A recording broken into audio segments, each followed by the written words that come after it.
What's up, guys? So we got an alarm yesterday on the Enshu. Get my paperwork up. Now, as you can tell by the title of this video, that's not good. The change arm is gripping onto the tool in the weight pocket and tool and spindle. And of course, the tool in the weight pocket weighs about 90 pounds. So that's great. Alright, so I got this alarm the other day, and then it happened again. So I've got some underlying issues that are causing this. So in my situation, I already know that there's nothing wrong with the spline. So what we want to do is we're going to go through and try an M180 encode. See if that works. It's more than likely it's not. So then we're going to go to the other procedure of manually jogging the change arm. Alright, so let's close the door. Alright, so as you'll see here, under status monitor, the X position is not where it is supposed to be. Or that light would be green. So, to find out where you need to be at in X, you have to go to parameter 1241. X is 500, Y is negative 180.5. This is in metric. So in inch, this is the readout I'm looking for. So I have to jog X to 19.685.3 or until the light turns green. And I would advise doing it until the light turns green, because if not, your arm is not moving. You know, only your spindle is moving while your arm is connected to it, so you don't want a ton of movement here. So let's go ahead and reset the alarm. Get the turn master on. So, alright, so machine's back on. We always get this. Let's go to master on. Let it do its thing. Alright. So we still have the tool in the exact same spot. But now we want to go back to our custom one screen. And we gotta click on the maintenance tab. Custom one. Go back here. Surprisingly, our Y is still green. Sometimes when you go enter into a power save or power off mode, gravity takes over your Y-axis and it will drop. So we still are only concerned with X right now to see if this works. Alright, so you have to be extremely careful when you're doing this. And just to make sure I'm not so we go to maintenance manual, ATC manual, and yep, still over there. Let's verify that that's where we are in the machine, the actual machine position. Look at your position screen, 19.68877. Or no, I'm sorry, 19.679667. Alright, so we're good. So basically we want to go back to our custom one screen. And we are going to jog X until it turns green. And we have to go positive. Do not go negative. Alright, so we're going to enter. I have to put my phone down, but see if we're in jog mode. You have to hit maintenance, your reset key at the same time. This will turn to a handle jog. So give me 1 second. Alright, so after hitting that, I'm now in handle mode. We want to select X and turn this down, and we want to go positive. Positive dot way. So we're going to watch this number change until it turns green. We're going to move it a tenth at a time. This one holds out at about 19.681-ish.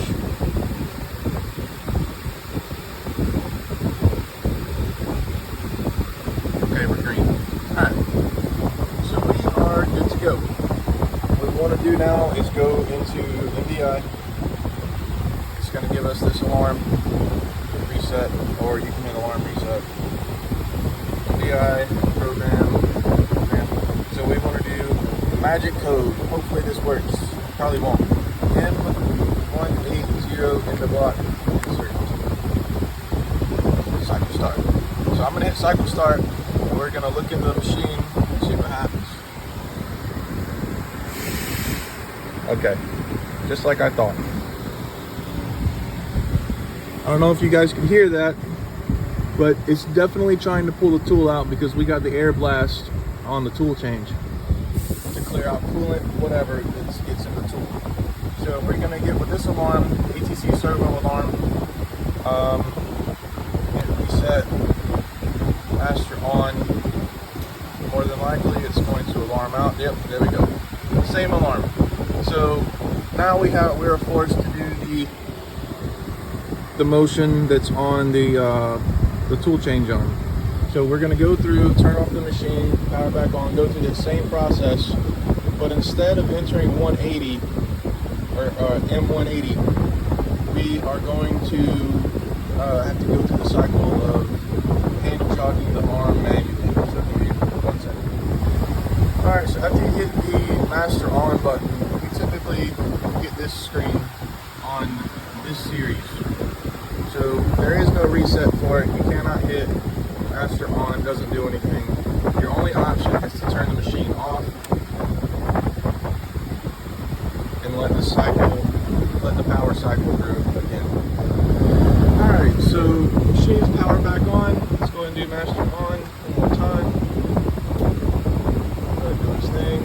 Alright, so now we want to go into the maintenance tab. Custom 1. Alright, so that time both X and Y have moved. Okay, we have to jog them both. We have to do the same exact thing we just did for X, but now we have to do it for X and Y. We're not going to do, get X to green and then Y to green. We're going to do them move them about 1,000 to 2 thousandths at a time until both of my lights come on. So again, to do that, you have to hit the maintenance key and the reset key at the same time. Okay, so now our handle mode is enabled. Alright, see this light? That's going to be very important for this next step coming up. Not right now, but this next step is going to be very important to pay attention to that. So, based off of where I'm currently at, I have to go positive in Y.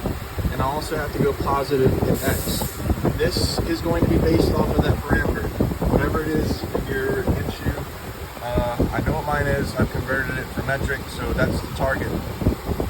But just as long as those turn green, we're going to be fine.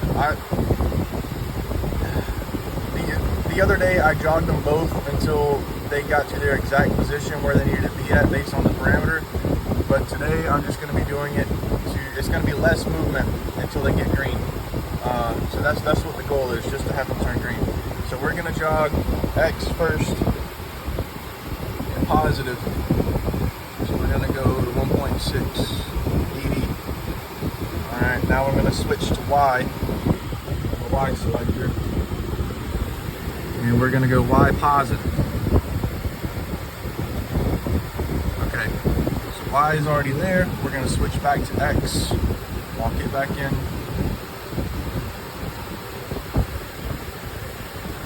Okay. Both our lights are green. So now we're about to move on to the next step. Now, I guess this will be a good point to go ahead and explain kind of what's happening. So,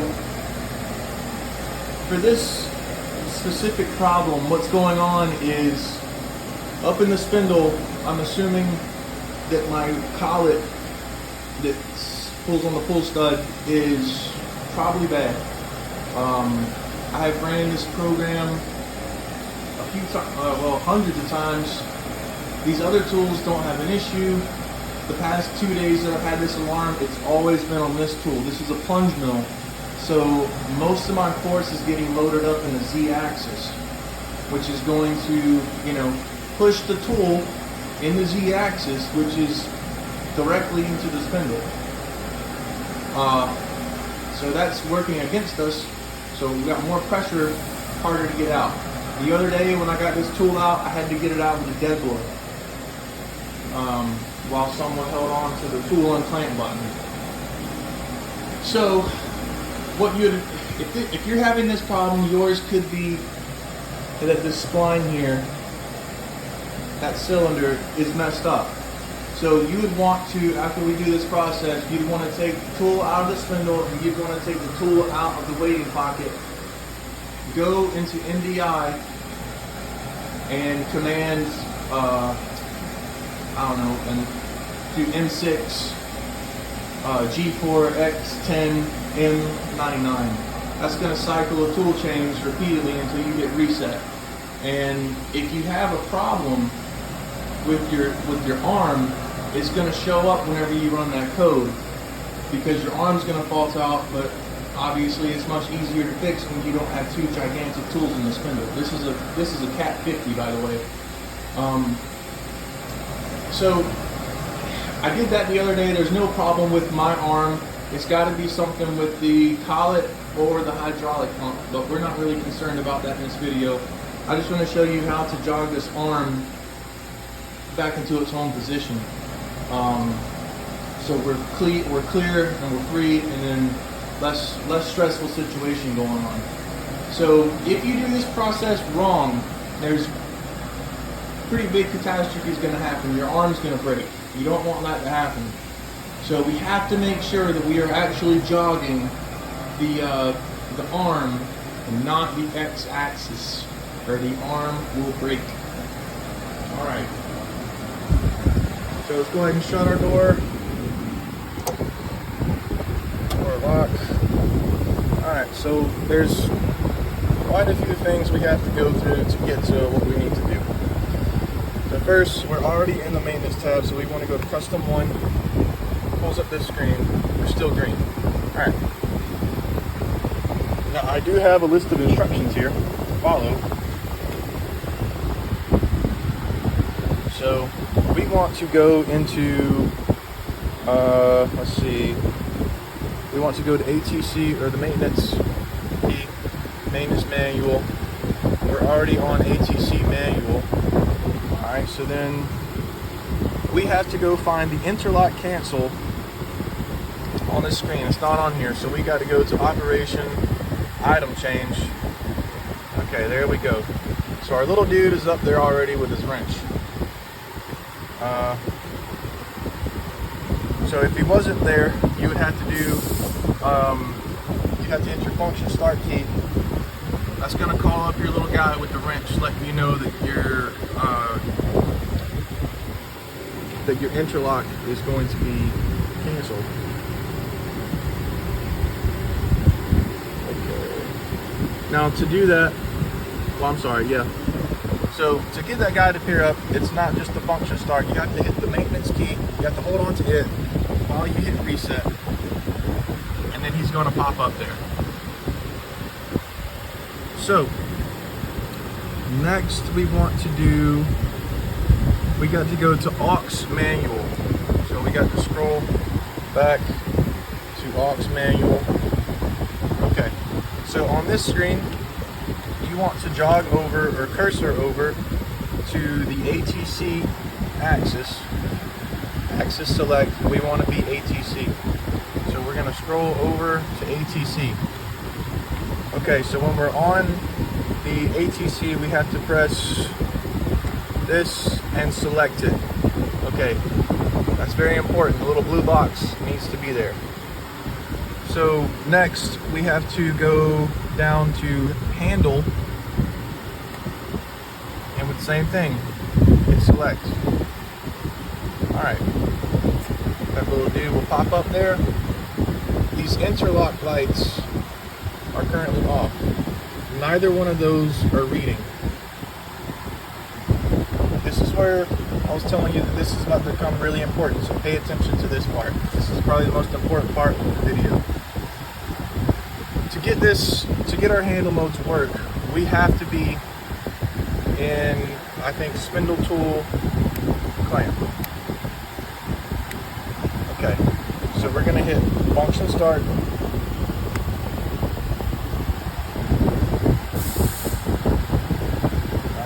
here.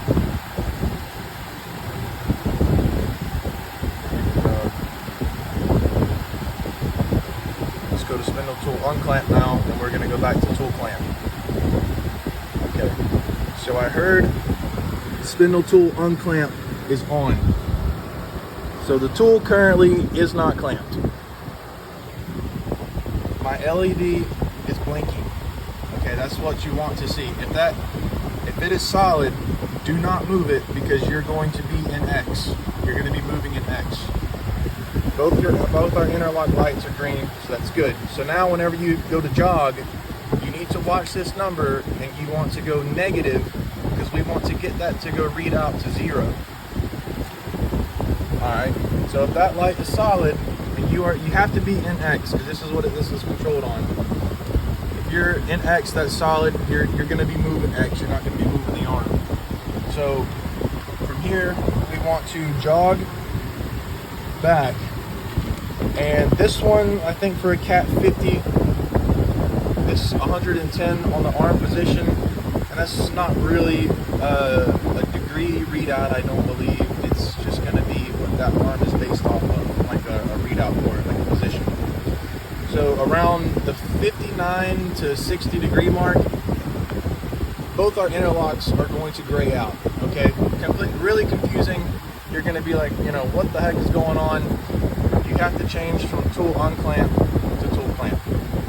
So we need to make sure that we go negative in this number, so we're about to do that now. Let me read through this real quick and make sure that I'm not missing anything. Hold on. Alright, so yeah, we should be good to go.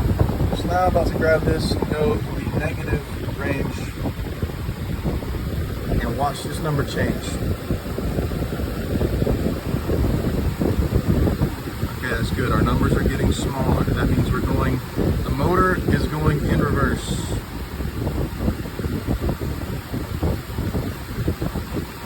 Like I said, around the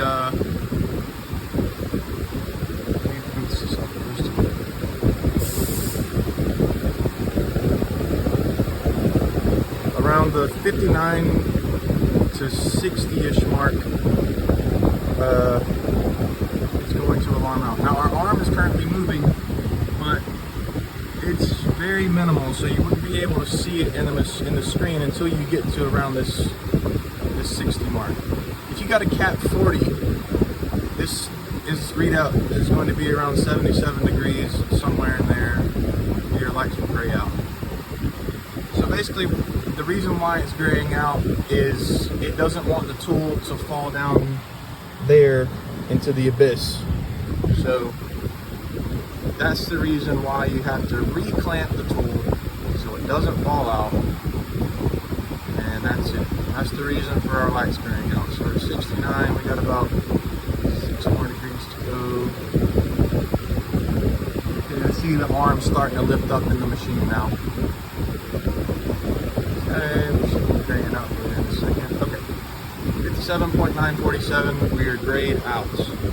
So now we want to go from spindle tool unclamp to spindle tool clamp.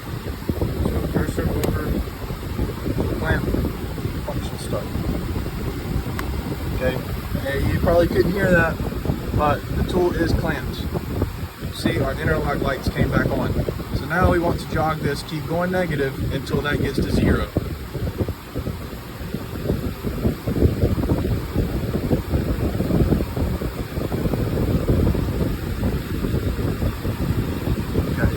I'm about to show you, put you inside the machine so you can see what's going on. You see the arm moving? Okay, our arm is clear. We're at 30 on the position. And just so you know, that arm has let go of the tool that's in the weight pocket as well. I'm sorry that the glass is not that clean. There you go, you can see it in there now. So again, we're gonna jog this back to 0.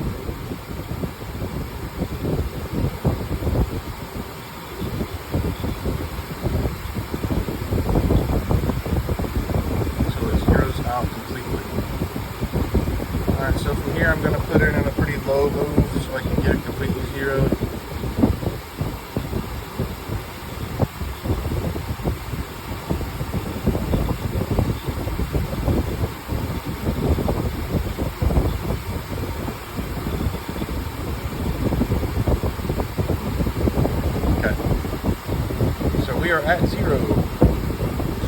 to go. All right, so now from this point, you're clear. You would be able to get into the machine and take the tool out, or you could shut the cover door and jog the tool to you, take it out, inspect it, do whatever. The guy advised me to take the tool out of the weight pocket as well, to do your tool change sequence to verify it's not your arm. This was wrong. In my case, I know it's not the arm. I got something going on with the hydraulic pump that's causing the collet to bind up in the spindle on that specific tool. So that's pretty much it. And once you're here, you could exit out of all this. And I believe that's it. Alright, so once you're done with that, you can hit any key, like MDI. That's going to take this out of your ATC interlock, so that's grayed out. So we're out of that mode. So if you want to do something like shut the door, just go back into your maintenance tab, operation, idle change, cursor down, ATC shutter close, and hit function start. Yep, ours is loud as crap. I don't know why it slams like that. So we gotta get that figured out. Anyways, problem solved for right now. Like I said, you might have some other underlying issues. Now this could just be chalked up to the tool. I mean, I changed the pull stud and taper on it's clean. I know there's nothing wrong with the arm. So, I mean, but that process basically shows you how to get it recovered manually. So I hope this has definitely helped you guys. I know it's going to be a reference for me in the future if it happens again. Just the most important thing to take away from this is make sure that LED is blinking and not solid, or your arm will be destroyed and you will cry. All right.